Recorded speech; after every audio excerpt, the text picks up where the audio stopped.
말씀 신명기 여호수아 9장 1절로 16절까지 보겠습니다. 15절이 아니라 16절까지. 구약성경 331페이지에 있습니다. 여호수아 9장 1절로 16절. 이 일 후에 요단 서쪽 산지와 평지와 레바논 앞 대연안에 있는 헷사람과 아모리 사람과 가나안 사람과 브리스 사람과 히위 사람과 여부스 사람의 모든 왕들이 이 일을 듣고 모여서 일심으로 여호수아와 이스라엘에 맞서 싸우러 하더라. 기브온 주민들이 여호수아가 여리고와 아이에 행한 일을 듣고 때를 메어 자신의 모양을 꾸미되 헤어진 전대와 헤어지고 찢어져서 기운 가꾸도 그대를 위에 싣고 그 발에는 낡아서 기운 신을 신고 낡은 옷을 입고 다 마르고 곰팡이가 난 떡을 준비하고 그들이 길갈 진영으로 가서 여호수아에게 이르러 그와 이스라엘 사람들에게 이르되 우리는 먼 나라에서 왔나이다. 이제 우리와 조약을 맺읍시다 하니 이스라엘 사람들이 히위 사람에게 이르되 너희가 우리 가운데 거주하는 듯하니 우리가 어떻게 너희와 조약을 맺을 수 있으랴 하냐. 그들이 여호수아에게 이르되 우리는 당신의 종들이이다 하매 여호수아가 그들에게 묻되 너희는 누구며 어디서 왔느냐 하니 그들이 여호수아에게 대답하되 종들은 당신의 하나님 여호와의 이름으로 말미암아 심히 먼 나라에서 왔사오니 이는 우리가 그의 소문과 그가 애굽에서 행하신 모든 일을 들으며 또 그가 요단 동쪽에 있는 아모리 사람의 두 왕들을 곧 헤스본 왕 시온과 바사람에 있는 바산 왕 고객에게 행하신 모든 일을 들었으니 그러므로 우리 장로들과 우리나라의 모든 주민이 우리에게 말하여 이르되 너희는 여행할 양식을 손에 가지고 가서 그들을 만나서 그들에게 이르기를 우리는 당신들의 종들이니 이제 우리와 조약을 맺읍시다 하라 하였나이다.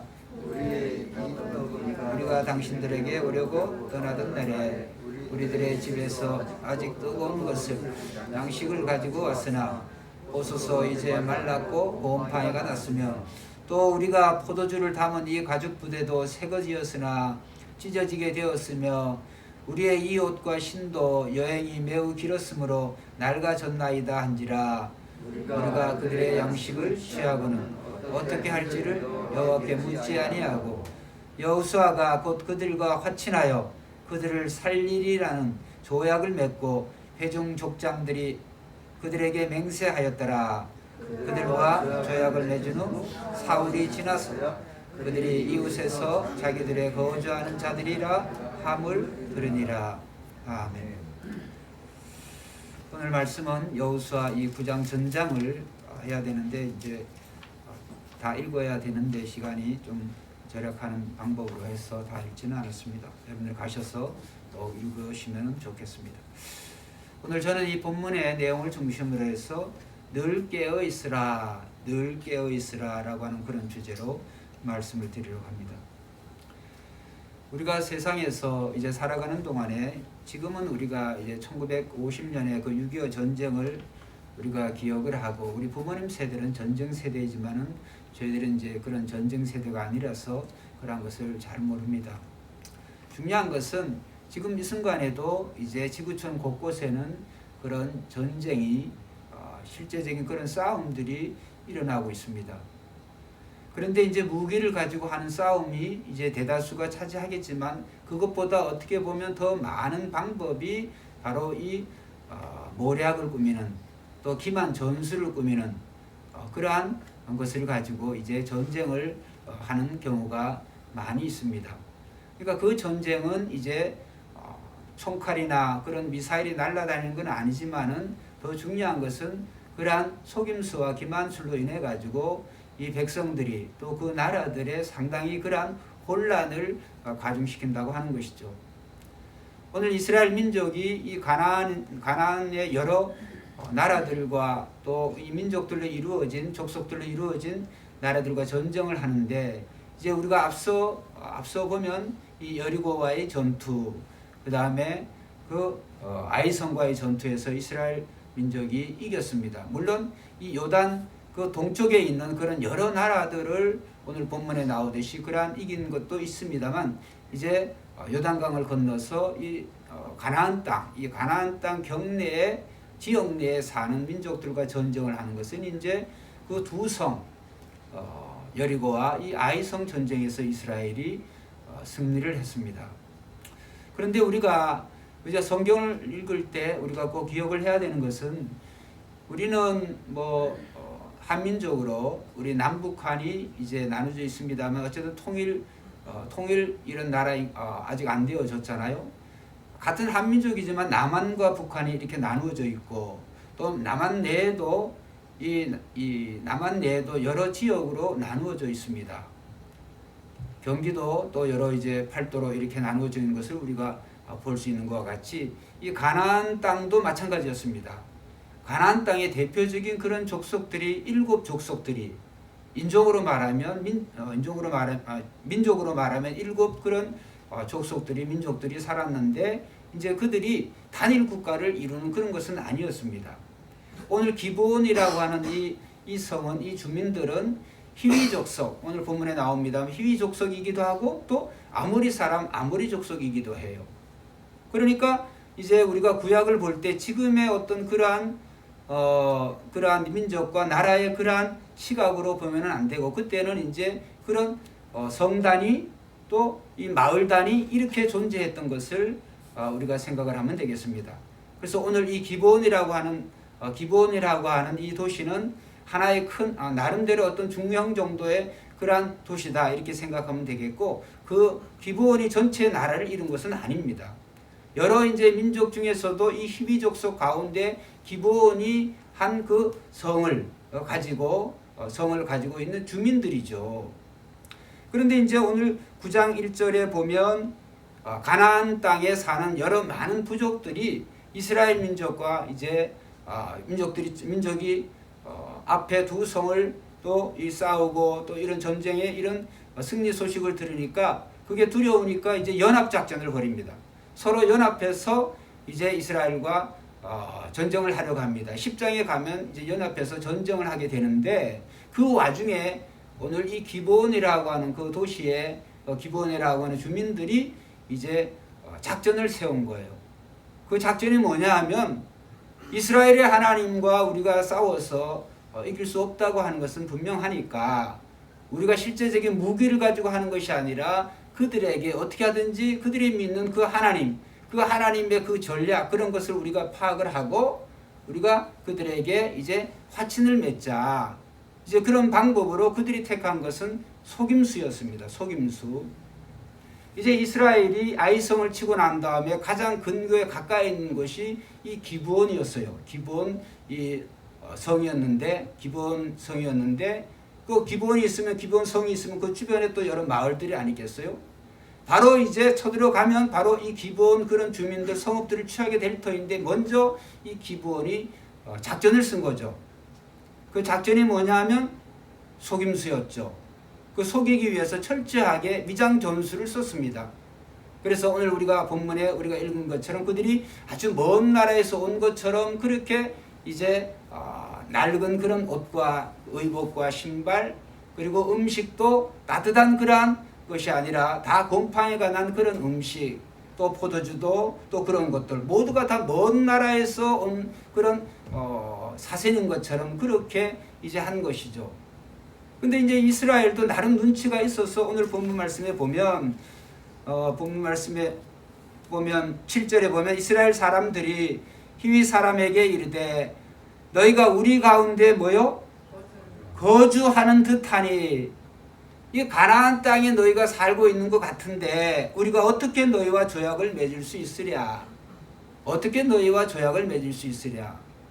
이 말씀 속에서 이 여호수아와 지금 이 사신들, 이 기브온 주민들을 접대하고 있는 이스라엘의 족장들이 지도자들이 뭐를 알았느냐 하면 이미 율법으로 하나님께서 모세를 통해서 하신 그 말씀을 이들이 알고 있어요. 그 말씀이 뭐냐 하면 신명기 물론 출애굽기 23장 32절에 보면 너는 그들과 그들의 신들과 언약하지 말라. 그들과 그리고 그들의 신들과 언약하지 말라. 그들이 내 땅에 머무르지 못할 것은 내 땅은 가나안 지역입니다. 이제 이스라엘 민족이 차지하게 될 가나안 땅. 내 땅에 머무르지 못할 것은 그들이 너를 내게 하나님께 범죄하게 할까 두려움이라. 내가 그 신들을 섬기면 그것이 너의 한번 따라합시다. 올무가 되리라. 올무가 되리라.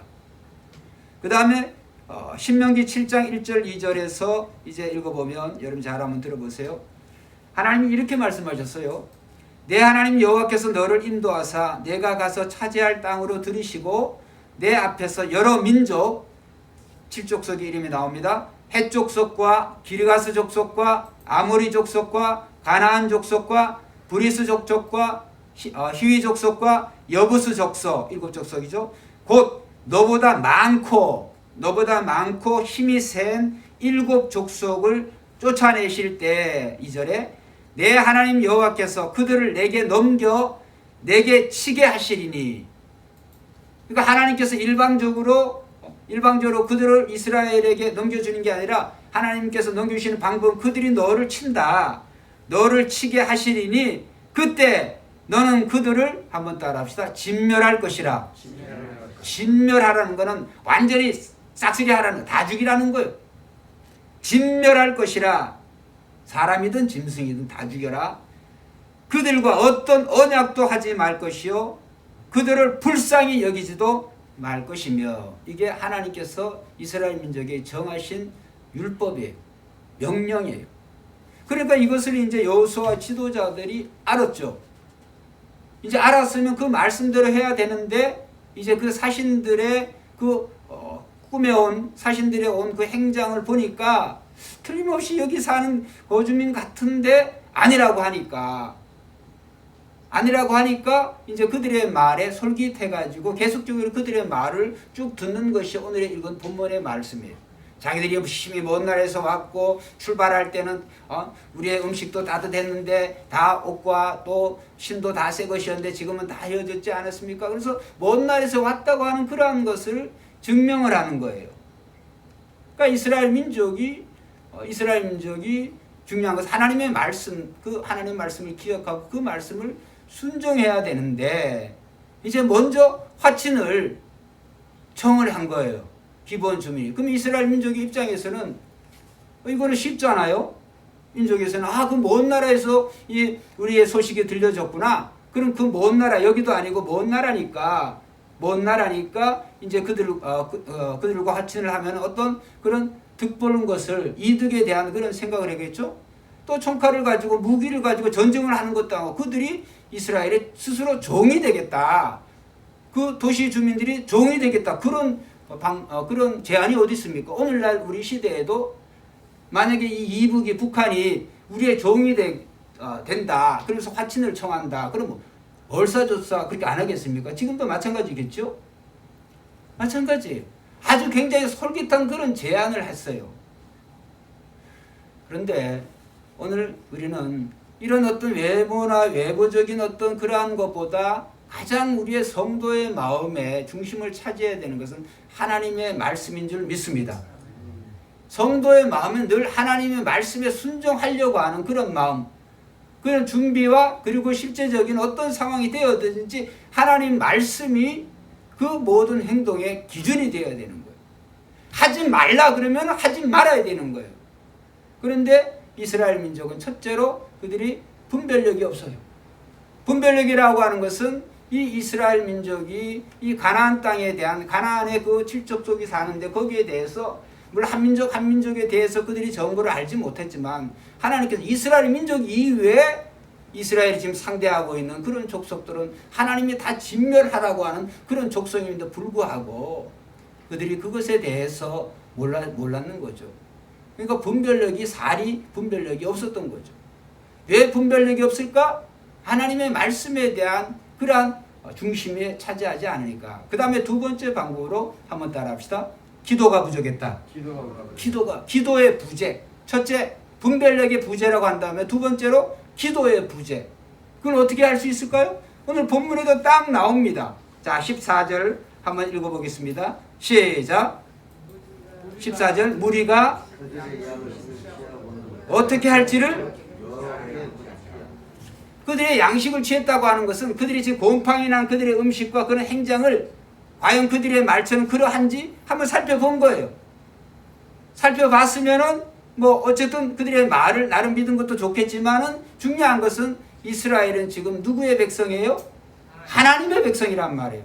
하나님의 백성은 하나님의 방법으로 주인이신 하나님께 여쭤봐야 돼요. 상의를 해봐야 돼요. 상담을 해야 되는 거예요.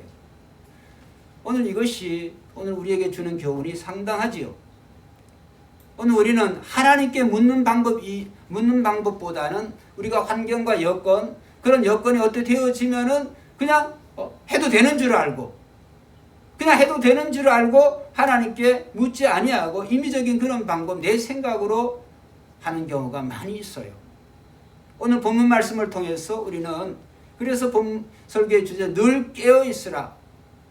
우리가 늘 깨어있는 방법은 육신적으로 늘 깨어있다고 하는 그런 것보다 오늘 우리의 영적으로 우리의 영은 잠을 자지 않습니다. 잠잘 필요가 없어요. 하나님의 영이기 때문에. 하나님이 주신 영이기 때문에.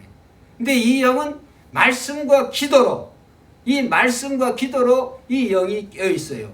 할렐루야. 늘 하나님의 말씀이 내 삶의 내 마음의 중심을 차지하고 다른 어떤 것보다도 나의 삶의 그 상황의 판단이든 지혜이든 뭐든지 하나님의 말씀의 기준을 두어서 내가 그대로 살리라 라고 하는 굳은 각오가 있어야 되는 거예요. 자, 예를 듭니다. 주일이 되어졌습니다. 햇빛이면 까마귀 날자 배 떨어진다고 주일인데 오늘 여러 가지 생활사고로 가족적으로 여러 가지 필요한 그런 일이 발생을 했습니다. 발생을 했어요. 저의 가족에도 그런 일이 있을 수가 있죠. 그러면 그런 생각이 들어가는 거예요. 그런 생각이 11시 예배니까 이따 오후에 드리면 되지 않겠나. 물론 그것이 나쁘다고 하는 게 아니라 사탄이 어떻게 우리를 교묘하게 그렇게 돼요. 오후가 되어지면은 또 오후에 또 다른 변명거리가 생겨집니다. 아니 이번 주일만 주일인가 다음 주일에 또 하면 되지. 수요일도 그렇고 금요일도 또 내일 새벽에 가서 이런 여러 가지 그러한 생각들이 들어오는 거예요. 그런데 하나님이 뭐라고 말씀하셨냐면 안식일을 기억하여 그날을 거룩히 지키라. 안식일을 기억하고 그날을 거룩히 지키라라고 하는 것은 나의 생각이나 나의 환경이나 어떤 그런 여건들보다도 지키라. 하나님과의 그런 약속에 먼저 우리가 그것을 소중히 여기고 실제로 그렇게 행동을 해야 되는 거예요.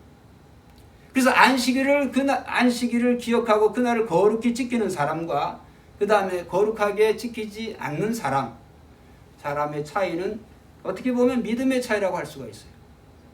여러분 똑같은 시간 똑같은 사용할 수가 있는데 어떤 사람은 자신의 생각과 자신의 환경과 그런 여러 가지 그런 상황이 벌어졌는데도 불구하고 내가 주일은 주님과 만나는 주님께 예배 드리는 날을 소중히 여기고 그래서 어떤 시간보다도 소중히 여기는 사람. 그런데 그렇지 않은 경우에는 주일에 대한 개념을 우선순위를 내 삶에 일어난 상황과 그런 여건들이 더 소중히 생각하는 거예요. 그 시간만 그날만큼은. 그러다 보니까 주일에 대한 것을 양보가 되어져 버리는 거예요. 그렇게 한다고 한다면 그 다음에는 마귀는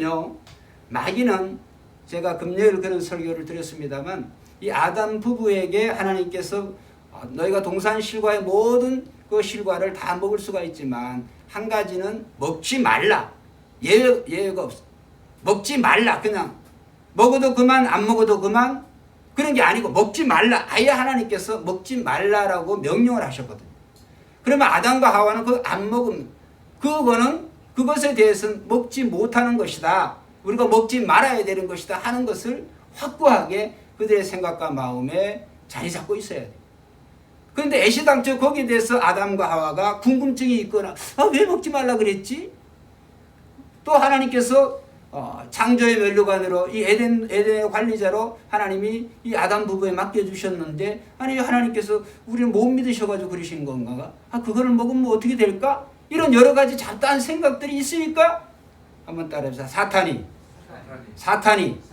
나타난다. 사탄이 나타나는 거예요. 왜? 나의 생각이 하나님의 말씀으로 100% 나의 마음이 하나님의 말씀과 마음으로 100% 가득 차 있다면 사탄이 거기에 들어올 수가 없어요.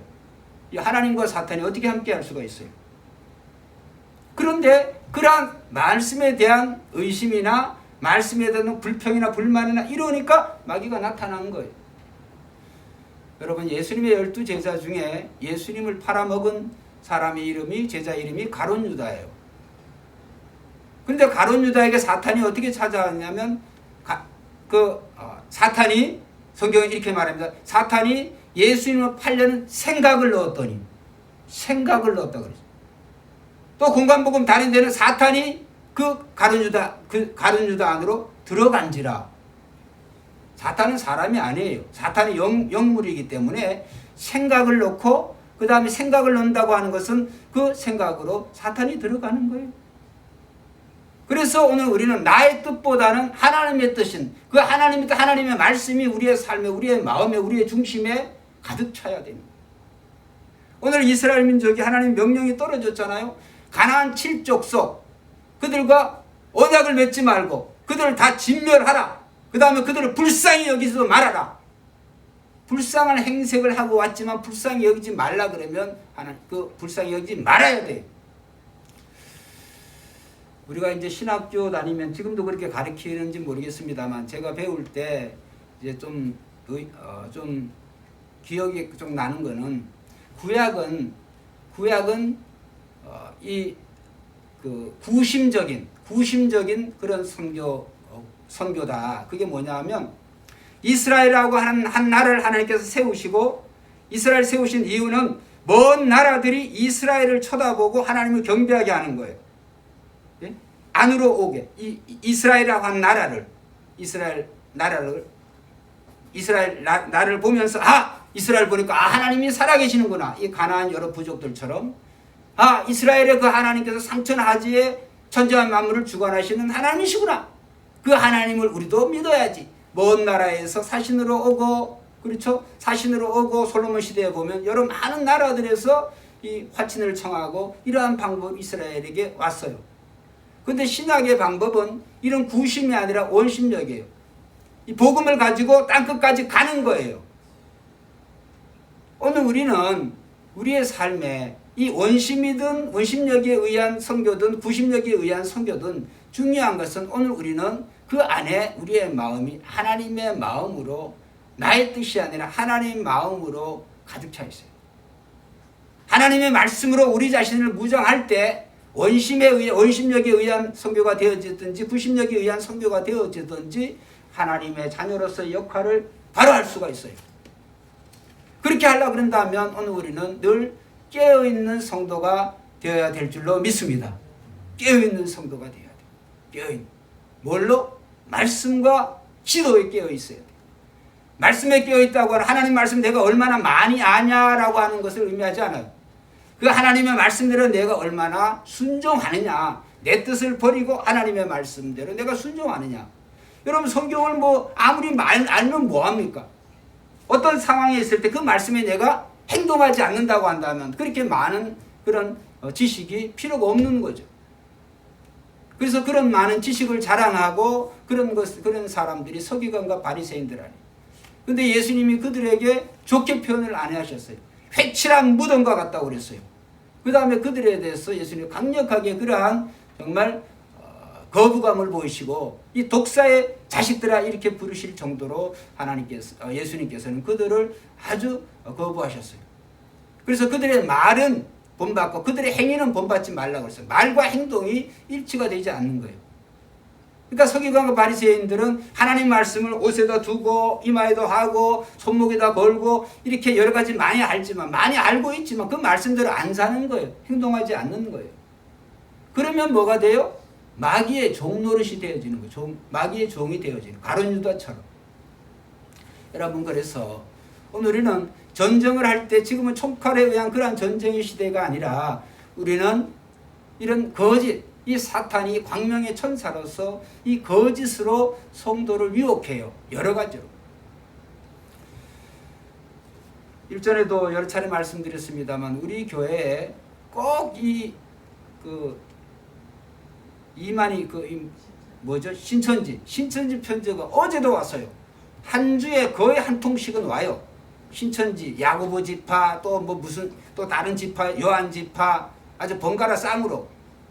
이제는 제가 그냥 그것을 임의적으로 처리하니까 문 밑에다가 이제 그 집어넣어요. 이제는 아주 머리를 써.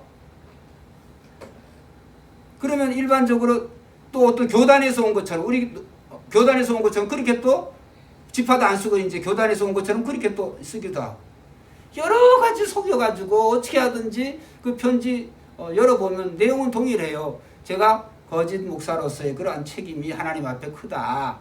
저에게 쓰는 편지죠.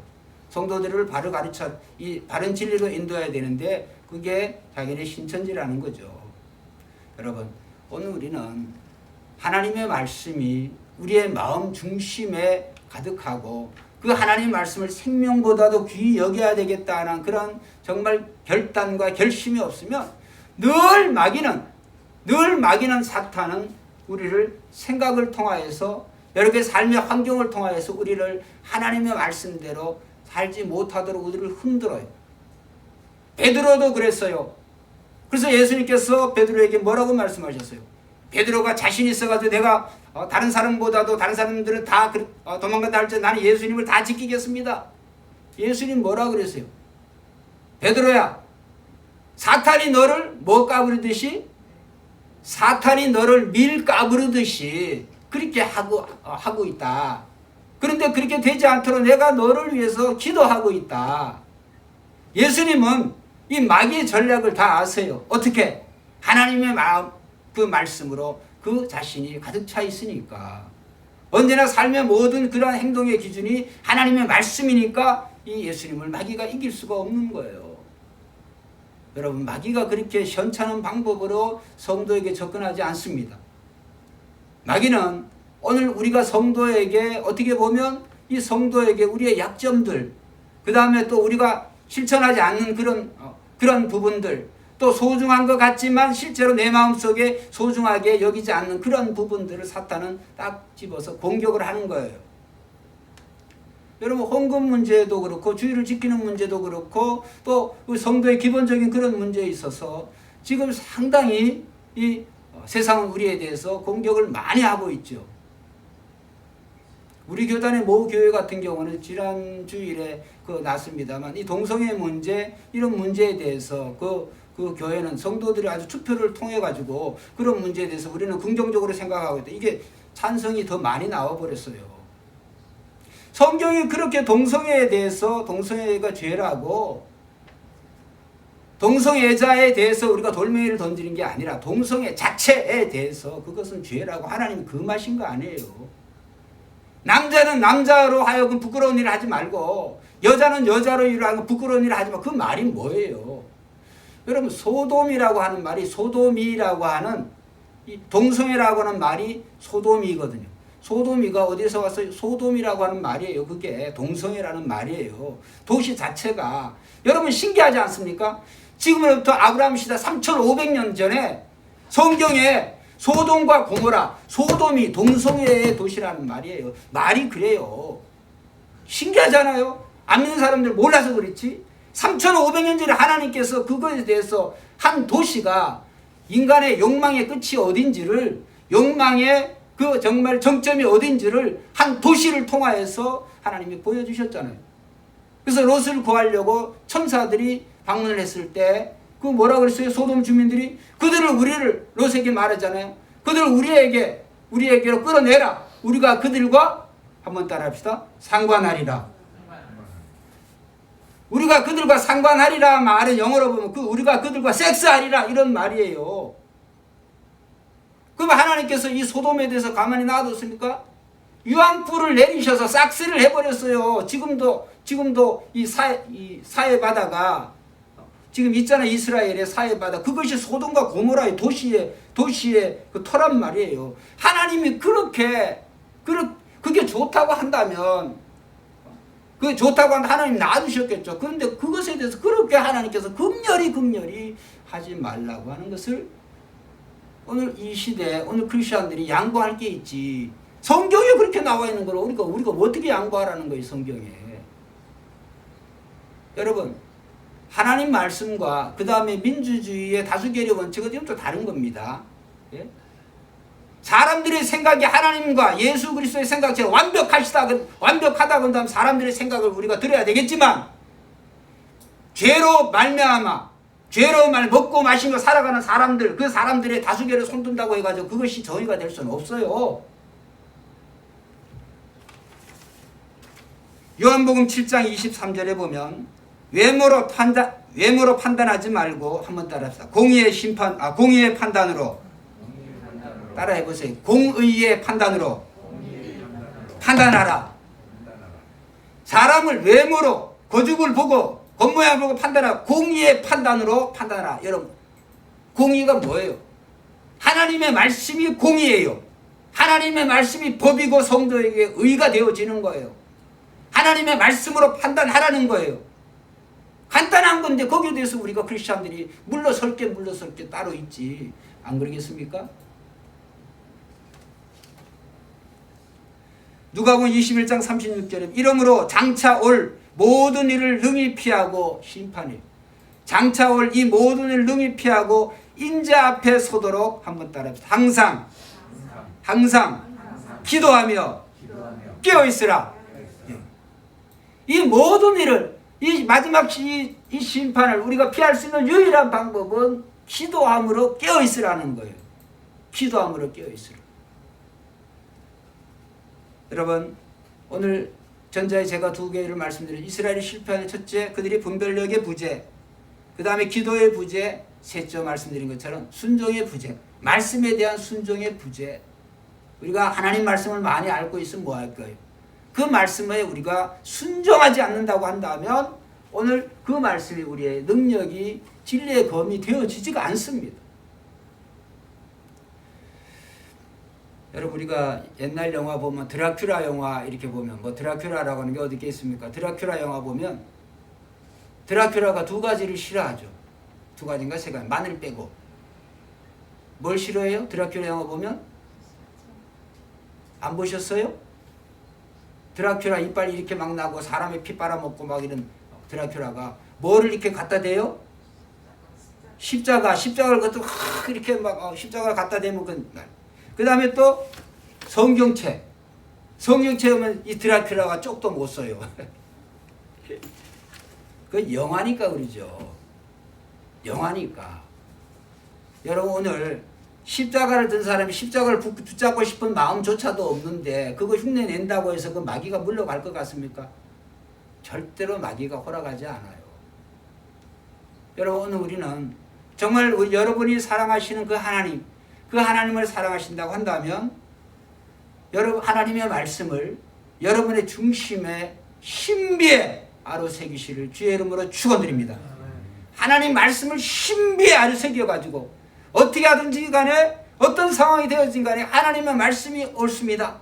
내 판단은 접어두고 그 하나님 말씀대로 내가 순종하겠습니다. 그렇게 순종하며 살아가면 하나님은 틀림없이 환경과 여건을 열어주실 줄 믿습니다. 어떤 환경 속에서도 하나님께서 순종하는 자에게는 하나님이 그 환경을 반드시 열어주세요. 말씀에 순종하지 않으니까 오늘 내가 하나님 말씀에 대해서 내가 양보하면 양보할수록 마귀는 더 깊이 들어와 버려요. 마귀는. 그래서 오늘 우리는 이 신명기에 나타난 이 하나님의 말씀, 정말 이 하나님 말씀대로 이스라엘 민족이 순종했어야 되는 건데 나중에 어떻게 될까요? 궁금하시죠?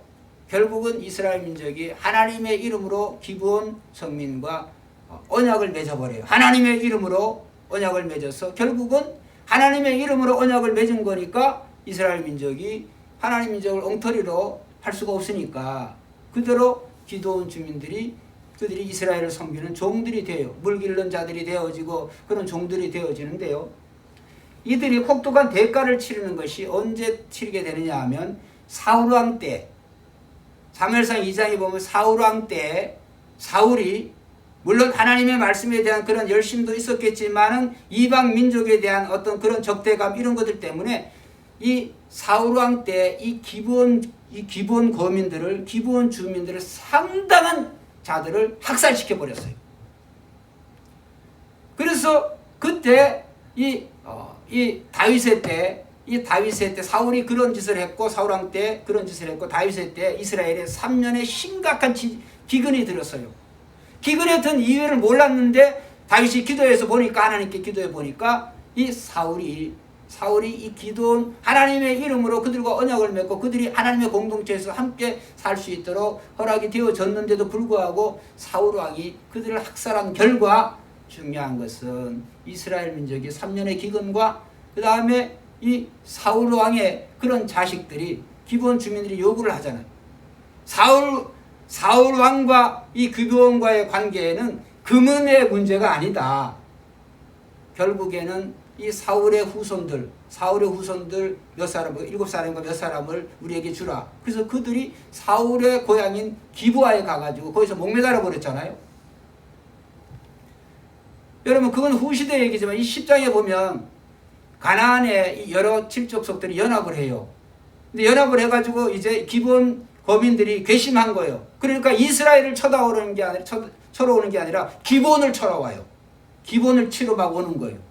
그러니까 기브온에서는 사신을 보내죠. 이스라엘에게. 당신이 우리와 당신이 약조하지 않느냐. 우리를 도와주라. 이스라엘 민족이 기브온 도와주러 가요. 상당히 많은 그런 공이 들어가죠. 상당히 그런 많이 쓸데없는 그런 일이 발생을 하죠. 여러분 오늘 인간적으로 보면 이 여호수아 9장의 말씀을 인간적으로 보면 참 하나님 잔인하시다. 아니 이스라엘 민족이 그 이방 민족이 하나님 공동체 안에 살겠다니 그게 뭐가 잘못되냐. 여러분 하나님이 그들 용서하실 것 같으면 제일 처음에 하나님께서 이렇게 말씀하시죠. 너희들이 가나안 7족속을 다 멸할 때 기브온 거민은 빼고, 그죠? 기브온 거민은 빼고 진멸하라 이런 말씀을 하실 거 아니에요. 하나님 이미 다 아시는 하나님이신데 결국은 이스라엘 민족이 하나님 말씀에 불순종하니까 그 대가를 치르게 되어집니다. 기브온뿐만이 아니라 이제 가나안 전쟁이 정복 전쟁이 다 끝났을 때 거의 대다수 그런 족속들을 살려뒀어요. 싸움해가지고 약한 것 같으면 치고, 싸움해가지고 질 것 같으면은 아예 화친을 청하고 아예 조약을 맺고 아예 놔두는 거예요. 왜? 싸워가지고 우리가 피해가 클 것 같으니까. 나중에는 그들이 자라나가지고 한 나라들이 되어서 사사시대 이스라엘이 종살이 할 때 그 이스라엘을 주인 노릇한 그 나라들이 바로 남겨둔 족속들이 이스라엘 나라를 그렇게 만드는 거예요.